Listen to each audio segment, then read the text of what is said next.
Alright, mga kababayan, mga kaibigan, mga katokis, mga kapots. Kamusta po kayong lahat? And once again, welcome back po muli dito sa ating mumunting channel, Simply Tokis Vlog. Tayo ay magbibigay lang po ng maiksing komento, opinion at reaksyon sa mga mainit na usaping pang politika sa ating bansa.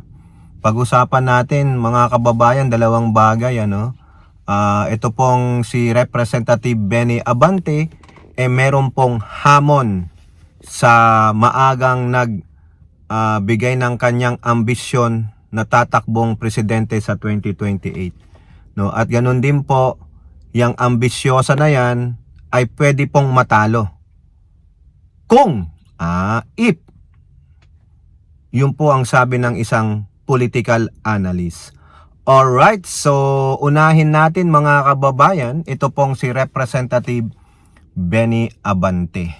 No, alam niyo naman si Benny Abante, yan po ay representante ng 6th District ng Maynila at siya po ay nanalo sa pamamagitan ng isang teknikalidad na nagawa nung kanyang katunggali. No? So siya po ang naiupong congressman diyan.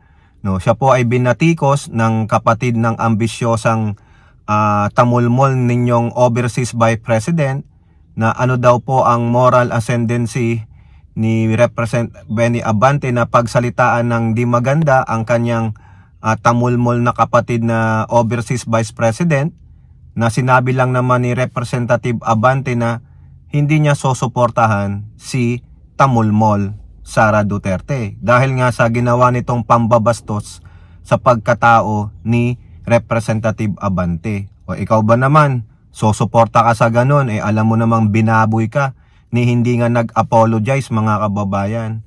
So ngayon, ito po ang hamon ni Representative Benny Abante sa ambisyosa na si tamulmol na overseas vice president ninyo, na ipakita niya ano ang magagawa niya na mabuti sa ating bansa. Pag naging presidente siya, sabi ni Benny Abante, malakas yan. Walang malakas na katunggali yan sa 2028 unless there is somebody na talagang lalabanan siya. Okay?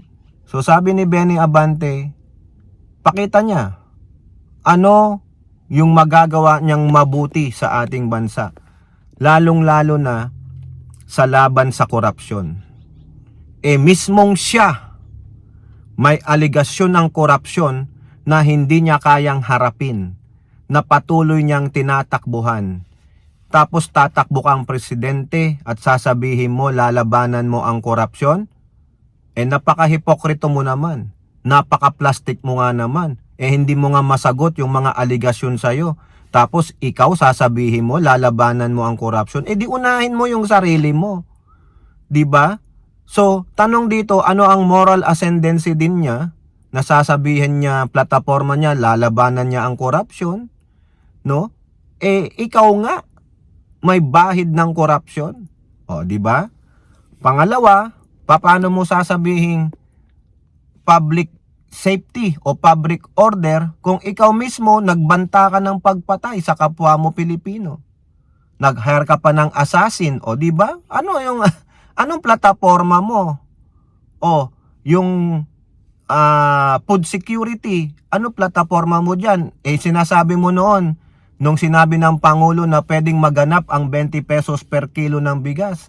Sabi mo, pambobola lang 'yon, ibibigay mo ang iyong version ng mas mababa pa sa 20 pesos na kilo ng bigas. Hanggang ngayon, wala kang naibibigay Kung talagang totoo ka na magsisilbi ka sa taong bayan, sasabihin mo ang programa mo, o sabihin mo, credit sa akin yan punto sa akin yan, ako nakaisip niyan. Hanggang ngayon po, hanggang laway lang yun So tapos nag-aambisyong tatakbo ng presidente, gusto niya umupo bilang pinakamataas na leader ng bansa. Yung mga ganong sinabi nating mga aligasyon ng korupsyon, pagpapapatay, yung laban sa illegal na droga, doon sa bayan nyo, ang dami. Anong magagawa mo? Hanggang ngayon, wala kang nagagawa bilang vice president. Ang ginawa mo lang na marami ay maglakbay sa labas ng bansa. O magpakyut. manira ng mga kapwa mo Pilipino, kapwa mo mambabatas, o mga politiko pala, sorry. 'Di ba? Yan ba ang gusto nyong iluklok? Kaya tama po si Benny Abante.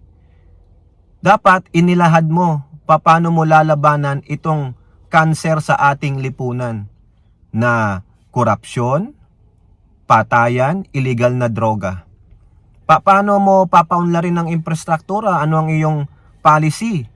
No? Sa foreign policy mo, mukha namang killing ka sa China. Manchurian candidate ka nga ng China. Kaya dito, tama po ang sinasabi ni Benny Abante. Pinapanalangin nga ni Benny Abante na sana ang susunod na presidente, unang-una, malinis ang kamay sa lahat ng bagay, sa korupsyon, sa pagpapapatay, no? Ang tanging tungkulin lamang ay panindigan ng sinumpaan sa konstitusyon sa taong bayan at sa Republika ng Pilipinas. Yung panghuli po na inaasam ni Benny Abante ay pinapanalangin niya na sana may takot din sa Diyos. Itong mga Duterte na lumuluhod sa simbahan, kunwari, pero mga hipokrito po yan. Sabi nga nila, even the devil commune with God eh. Pero kahipokrituhan po, no? So, yun ang hamon ni Benny Abante. Pakita mo paano mo lalabanan ng korupsyon. Ang krimen, ikaw nga, may bahid dyan, may aligasyon. Diba, ang sabi nga ni Representative Lawrence Defensor, yun na lang pag-threat mo sa buhay ni Pangulo, ni First Lady at ni former Speaker. Malaki ng kawalan ng tiwala yan. Kaya mong magpapatay ng tao. Mano pang ikaw pa ang naging leader? Diba? Maraming taong susunod sa'yo. Di po ba? O ngayon, punta naman tayo dito mga kababayan sa isang political analyst na sinasabing pwede pong matalo si Sara Duterte sa 2028 kung ang Pangulong Marcos daw po ay i-endorse si Naga City Mayor Leni Robredo as presidential candidate ng admin. Ang nagsabi po niyan ay walang iba kundi si Professor Antonio Contreras.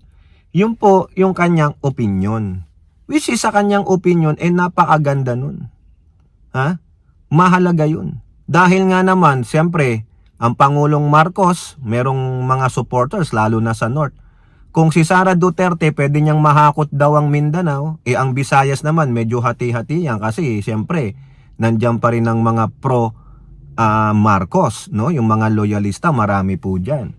Hindi nyo rin alam, marami rin pong mga loyalista na nasa Mindanao, no?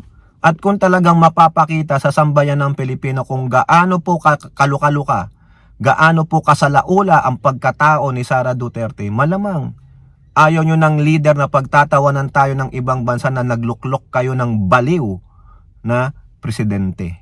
Na wala namang ginawa, ang gusto lang maghiganti. Tulungan yung mga kasamahan niya na may mga bahid ng krimen. Ayun po ang sabi ni Professor Antonio Contreras. Kung i-endorse po ni Pangulong Marcos si Leni Robredo as candidate for president sa 2028, malamang baka may tulog. Yun po yung opinion ni Prof. Tonton. Sabi nga ni Prof, baka maraming kakastigo sa kanya. No? Lalo na yung mga kakampings kasi ayaw naman nila kay Pangulong Marcos. Ayaw din ng mga dilawan kay Pangulong Marcos kasi Marcos yan. Ganun din naman ng mga Marcos supporters and ibang loyalists. They don't anong tawag doon? Hindi sila nagtitiwala sa mga dilaw kasi mga ahas yung mga yan. Ganun lang. Pero sa opinion po ni Professor Tonton, yun ang malaking plus. Kasi si Leni Robredo, anong korupsyon ang meron sa kanya? Anong krimen ang pwede nyong ibato kay Leni Robredo?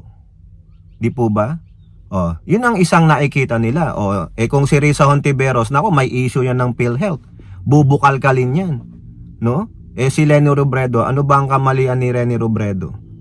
Meron ba siyang EJK?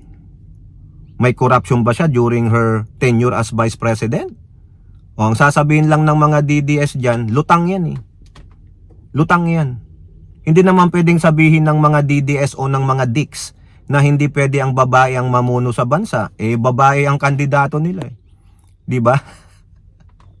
So yun po yung pananaw, no, ni Professor Tonton. Kung i-endorse po ni Pangulong Marcos si Leni Robredo as presidential candidate for 2028, nako, may tulog po yung inyong tamulmol na overseas vice president na nangangarap, no. Actually, ang ginawa ni tamulmol ano lang 'yan, pagbabanta, no? Pagbabanta sa mga boboto sa kanya sa impeachment.